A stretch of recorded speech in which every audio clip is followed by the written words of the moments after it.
आज हम आप लोगों को करोटी अथवा स्कुल या खोपड़ी की हड्डियों के बारे में बताएंगे। तो पूरी जानकारी के लिए मेरा पूरा वीडियो लास्ट तक देखिए। चलिए शुरू करते हैं। तो मनुष्य की खोपड़ी में कुल 28 हड्डियां होती हैं। यानी जो करोटी है यह सिर का कंकाल है जिसमें कुल 28 हड्डियां होती हैं।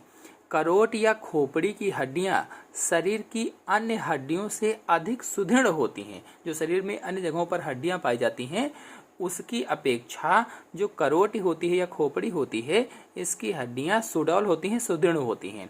ये सिर तथा चेहरे पर पाए जाने वाले संवेदी अंगों तथा मस्तिष्क की रक्षा करती हैं।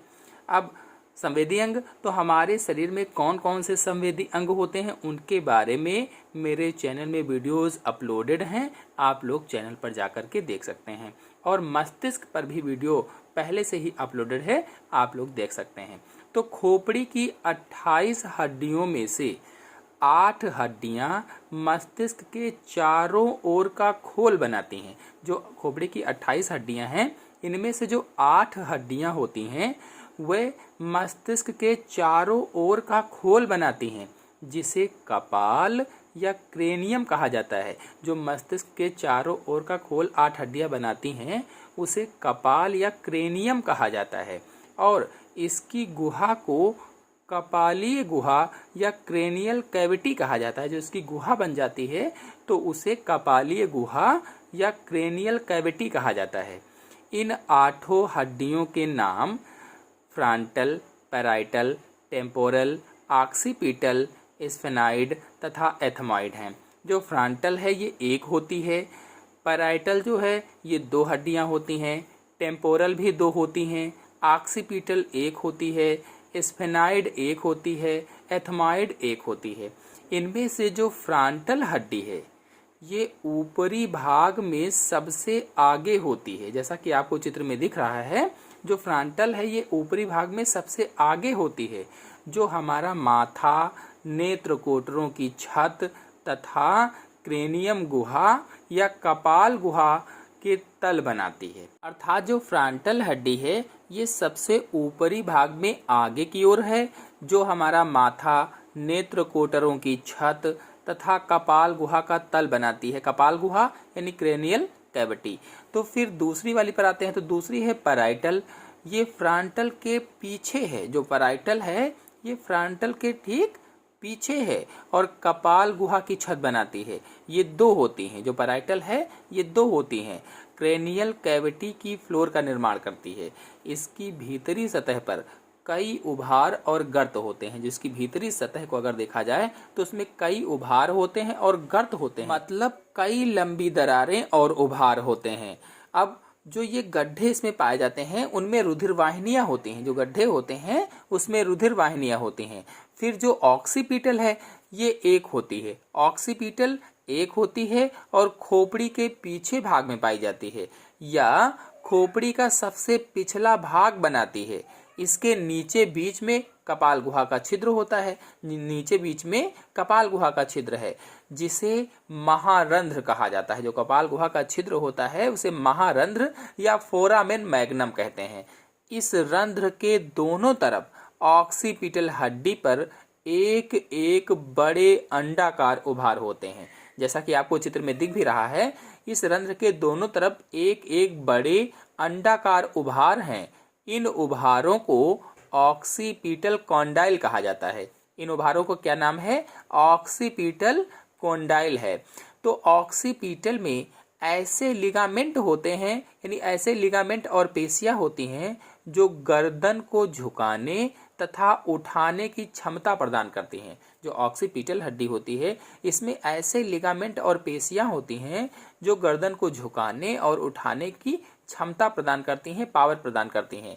अब ये वाली टेम्पोरल हड्डी है, जो ये है ये टेम्पोरल हड्डी है। ये 2 होती हैं। जो टेम्पोरल हड्डी हैं ये 2 होती हैं। जैसा कि आप चित्र में देख भी रहे हैं, ये खोपड़ी के दोनों तरफ बगल में होती है। खोपड़ी के दोनों तरफ बगल में, इधर भी और इधर भी, या कहें तो ये हमारी कनपटी का ऊपरी और आगे का भाग बनाती है। फिर अगली हड्डी है स्फेनाइड। तो यह एक होती है, जो स्फेनाइड है यह एक होती है और तितली के आकार की होती है। एक है, तितली के आकार की होती है। यह कपाल गुहा के तल का मध्य भाग बनाती है। जो कपाल गुहा है इसके तल का मध्य भाग बनाती है, बीच का भाग बनाती है। यह कपाल की अन्य सभी हड्डियों से जुड़कर उन्हें सहारा देने का कार्य करती है। जो कपाल की अन्य हड्डियां होती हैं उन सब से जुड़ जाती है और उनको सहारा देने का कार्य करती है। फिर अगली हड्डी है एथमॉइड। जो अगली हड्डी है एथमॉइड, यह हड्डी स्फेनाइड के आगे और जो नासा हड्डी हैं यानी नाक की हड्डियां हैं इनके पीछे स्थित होती है और स्पंजी होती है। कैसी हड्डी है ये? तो स्पंजी हड्डी होती है। तो इस प्रकार से ये कुल 8 हड्डियां हुई जो कपाल या क्रेनियम बनाती हैं, या कहें तो मस्तिष्क का खोल बनाती हैं। चाहे आप कहें कपाल बनाती हैं 8 हड्डियां, या क्रेनियम बनाती हैं, या मस्तिष्क का खोल बनाती हैं। अब खोपड़ी या करोट की अगली हड्डियों में चेहरे की हड्डियां हैं। तो चेहरे में कुल 14 हड्डियां पाई जाती हैं, 14 अस्थियां पाई जाती हैं। ये 14 अस्थियां मिलकर चेहरे का कंकाल बनाती हैं। इनके नाम कौन कौन से हैं? तो इनके नाम क्रमशः नासा अस्थियां या नोसल बोन, जो आयताकार होती हैं, हमारी नाक का बाहरी खोल बनाती हैं। और होती कितनी हैं? तो 2 नासा अस्थियां होती हैं या नेसल बोन्स होती हैं, आयताकार होती हैं और नाक का बाहरी खोल बनाती हैं। फिर 2 मैक्सिलरी होती हैं। जो मैक्सिली हैं ये 2 होती हैं। ये दोनों हड्डियां आपस में जुड़ी होती हैं। जो मैक्सिली हैं 2 और दोनों आपस में जुड़ी हुई होती हैं और हमारे चेहरे का अधिकांश भाग बनाती हैं। जो हमारा चेहरा है, जो फेस है, इसका अधिक से अधिक भाग बनाती हैं। ऊपरी जबड़े के दांत इन्हीं हड्डियों के गड्ढों में फिट होते हैं। जो ऊपरी जबड़ा है हमारा, इस जबड़े के जो दांत हैं इन्हीं हड्डियों के गड्ढे में फिट होते हैं। फिर 2 हैं जाइगोमैटिक हड्डी।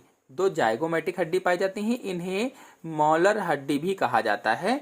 ये हमारे कपोलों का ऊपरी भाग बनाते हैं। जो हमारे कपोल होते हैं उसका ऊपरी भाग बनाती है, इसीलिए इन्हें कपोल अस्थियां भी कहा जाता है। चूंकि कपोलों का ऊपरी भाग बनाती हैं इसलिए कपोल अस्थियां भी कहते हैं। फिर 2 लैक्राइमल अस्थियां होती हैं। कितनी? तो 2 लैक्राइमल अस्थियां होती हैं। ये नाखून जैसी होती हैं और चेहरे की सबसे छोटी चपटी हड्डियां होती हैं। चेहरे की सबसे छोटी और चपटी हड्डी कौन सी? तो 2 लैक्राइमल अस्थियां होती हैं। फिर 2 अधोवर्ती टर्बाइनल्स हड्डी होती हैं। 2 अधोवर्ती टर्बाइनल्स और 2 पैलेटाइन्स होती हैं जो एल आकार की होती हैं, एल जैसी होती हैं। एक बोमर हड्डी होती है जो त्रिकोणाकार होती है और नासापट के ठीक नीचे का पिछला भाग बनाती है। और एक मैंडिबल होती है, यह हमारे निचले जबड़े की अकेली हड्डी है। जो निचला जबड़ा है उसमें एक हड्डी पाई जाती है और उसे क्या कहते हैं? मैंडिबल कहा जाता है। चेहरे की हड्डियों में से यही सबसे बड़ी हड्डी होती है। जो मैंडिबल है, हमारे चेहरे में जितने भी हड्डी पाई जाती हैं उन सब से बड़ी हड्डी कौन सी है? मैंडिबल होती है, चेहरे की हड्डियों में से सबसे बड़ी। और एक खास बात, यही हड्डी शरीर की सभी हड्डियों से मजबूत होती है और कानों के अतिरिक्त हमारी पूरी खोपड़ी में यही हड्डी चल भी होती है। यानी यही हड्डी शरीर की सभी हड्डियों से मजबूत होती है और यही हड्डी चल भी होती है, कानों की हड्डियों को छोड़ करके, या मूवेबल होती है। यानी यही हड्डी गतिशील होती है। निचले जबड़े के दांत मैंडिबल्स के ही गड्ढों में स्थित होते हैं। जो हमारा निचला जबड़ा है इसके दांत मैंडिबल्स के गड्ढों में स्थित होते हैं।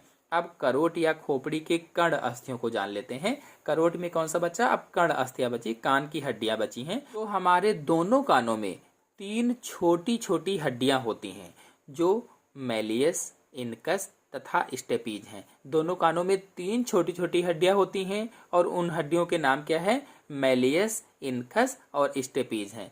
स्टेपीज को स्टिप्स भी कहा जाता है, कहीं कहीं स्टिप्स भी लिखा मिलेगा आपको। बताते चलें कि स्टेपीज हमारे शरीर की सबसे छोटी हड्डी है। यदि पूछा जाए कि हमारे शरीर की सबसे छोटी हड्डी कौन सी होती है तो स्टेपीज कहाँ पाई जाती है? तो कान में पाई जाती है। इस प्रकार से हमारी करोटी या खोपड़ी की सभी हड्डियां हो गई हैं और आप लोग उनके बारे में जान भी गए हैं, उनके नाम भी जान गए हैं। आशा है आप सभी लोगों को आज का वीडियो समझ में आया होगा, पसंद आया होगा। तो आज के अंक में इतना ही। अगले अंक में मैं एक नई हड्डी के बारे में बताऊंगा। तो अगले अंक की जानकारी के लिए मेरे चैनल को सब्सक्राइब कर लीजिए और साथ में बेल आइकन को भी प्रेस कर लीजिए ताकि आने वाले अगले वीडियो की नोटिफिकेशन भी आपको सबसे पहले प्राप्त हो जाए। धन्यवाद।